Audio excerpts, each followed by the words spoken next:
We all have that room, where the junk in your home goes to live.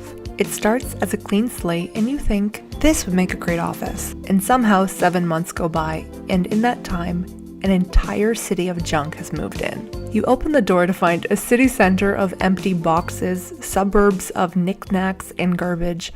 This is the story of how I defeated the junk room on a budget and turned it into a functional work-from-home office suited for a tech worker. Before we get into this, I want to say, I am Jen and welcome to my channel. I talk about all things lifestyle, from career, travel, to even home decor. If you're interested in any of these topics, I would really appreciate if you could like this video and subscribe to my channel. In my house, I currently have one office area that is directly beside the front door and is in the middle of the living and dining room, which makes it not such a great location, especially when you're in meetings and when there's things happening in the house.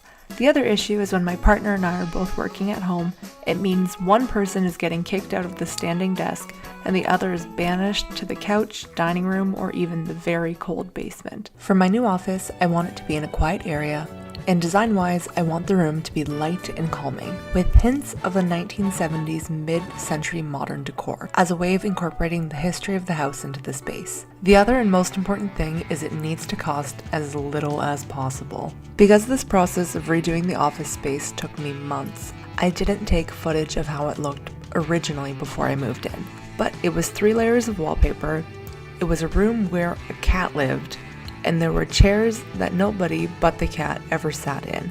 Painting and decluttering is no issue for me, but my mortal nemesis is wallpaper. And this is the 3rd room I've had to spend so much time spraying down and ripping off layers and layers of wallpaper from. It's like a never-ending onion. From January to July, I very slowly took off layer after layer, until finally I said, I need to stop procrastinating. Finally, in July, I set aside some time to deal with the wallpaper and I scrubbed down the walls, which were covered in decades-old glue. Then I started clearing out the room and relocating the junk to the trash or to the new junk room. My design for the wall color was partly made by wallpaper hatred. After spending months taking it down, I picked the most neutral wall color I could find, called silver satin. There is no future where I will ever wallpaper a room because it's trendy now, and then have to spend months, 5 years from now, scrubbing it off to keep the room relevant. Decor is easy to switch out, walls are a massive pain. First I had to prime the walls, and after 1 layer of that, I put 2 layers of silver satin and then used a decorator white to redo the trim on the baseboards. As the paint was drying, I started thinking about furniture from around the house to repurpose. My overall goal was to spend as little money as possible, but still have a really functional office that has all the tech gadgets like a monitor, good chair, desk, and keyboard that will make doing my desk job more ergonomic.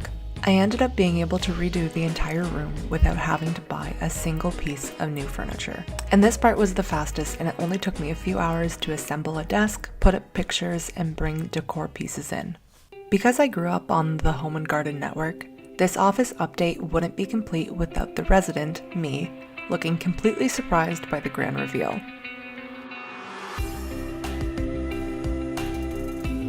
And while I talk, there needs to be upbeat music and aesthetic close-up shots to show you the before and after. While this mini home renovation project might have dragged on for a long time, I am really happy with how it turned out. Long are the days of working at the couch or being interrupted during work meetings. The total cost of the project was just over $100, which was the cost of paint, but the rest of the things in the office I was able to reuse from other areas of the house. For tech gear, I have a Logitech keyboard and mouse, and we have a Philips monitor that has Govee backlights, which you can change the color on them. Maybe this is your sign to create your own office update, or finally tackle that project you've been procrastinating. Let me know in the comments what you think of my office update, and I'll see you guys in the next video.